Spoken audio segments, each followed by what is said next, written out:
अस्सलाम वालेकुम एवरीवन, कैसे हैं आप सब। Welcome back to my channel जी। तो आज मैं शेयर करूंगी आपके साथ आलू गोश्त पालक की मज़ेदार सी रेसिपी। वैसे भी चिकन या गोश्त जिस भी वेजिटेबल में ऐड किया जाए वैसे उसके फ्लेवर को इन्हेंस कर देता है और बहुत मज़ेदार बनकर तैयार होता है। स्टेप बाय स्टेप आपको रेसिपी गाइड करूँगी, इसलिए वीडियो को स्किप बिल्कुल भी नहीं कीजिएगा।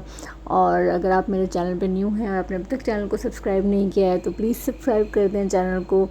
और चलें जब हम वीडियो की तरफ चलते हैं। सबसे पहले मैंने इसके लिए एक गड्डी पालक ली है और उसमें मैंने आधी गड्डी मेथी की ली है। दोनों को मैं हाफ़ ग्लास पानी डाल के 2 से 3 मिनट्स के लिए बॉईल कर लूँगी। इससे ज़्यादा बॉईल नहीं करेंगे, अदरवाइज़ पालक का न्यूट्रिशन जो है वो सारा वेस्ट हो जाएगा।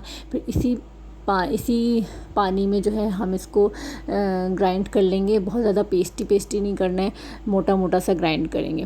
वैसे भी मेथी जो है वो हम किसी भी ग्रीन वेजिटेबल के साथ ऐड करें तो वो उसको बहुत कॉम्प्लीमेंट करती है और बहुत ज़्यादा अच्छा फ्लेवर आता है। अच्छा, अब हम गोश्त प्रिपेयर करेंगे। इसके लिए गोश्त के लिए मैंने इसमें बीफ गोश्त लिया है बोनलेस, आधा किलो। उसमें मैंने 3 प्याज डाले हैं, 3 ग्लास पानी डाला है, 1 टमाटर डाला है, ginger garlic paste 1 table spoon add किया है। इसमें मैंने हस्बे ज़ायका नमक ऐड करूँगी, 1 टीस्पून के करीब कश्मीरी लाल मिर्च इसमें ऐड करेंगे, 1 टेबल स्पून जो है इसमें भरकर कुटा हुआ धनिया जाएगा, हाफ़ टी स्पून हल्दी जाएगी और फिर से हम ढककर गोश्त को गलने तक पकाएंगे। यहाँ पे देखिए आप, हमारा गोश्त अच्छे से गल के तैयार हो चुका है। अब मैं इसमें हाफ़ कप के करीब ऑयल ऐड करूँगी और फिर इस गोश्त की अच्छे से हम भुनाई करेंगे। गोश्त की भुनाई करना है यहाँ पर 10 से 15 मिनट मस्ट है। इससे क्या होगा कि गोश्त में स्मेल नहीं आएगी। अच्छे से गोश्त की भुनाई कर लेंगे। फिर इसमें एक अदद कटी हुई हरी मिर्च डालूँगी मैं, 3 अदद मैंने इसमें कटे हुए आलू लिए हैं, इनको भी अच्छे से भुनाई करूँगी इसके साथ। और फिर इसमें हम अपनी पालक और मेथी जो हमने ग्राइंड की हुई थी, वो बॉईल की थी, वो इसमें ऐड करके इसे अच्छा सा मिक्स दे के हम ढक देंगे जब तक कि हमारे पालक का जो ये पानी है ड्राई ना हो जाए और तमाम मसाले और गोश्त का फ्लेवर जो है वो अच्छे से अब्ज़ॉर्ब ना कर ले पालक।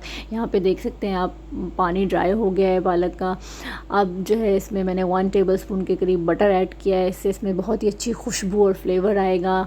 1 टीस्पून के करीब इसमें भुना कुटा ज़ीरा ऐड किया है और 1 टीस्पून ही इसमें पिसा गरम मसाला ऐड करके खूब सारा हरा धनिया डालेंगे और अच्छे से मिक्स करके इसे सर्व करेंगे गरम गरम। बहुत ही मज़ेदार बनकर तैयार होता है।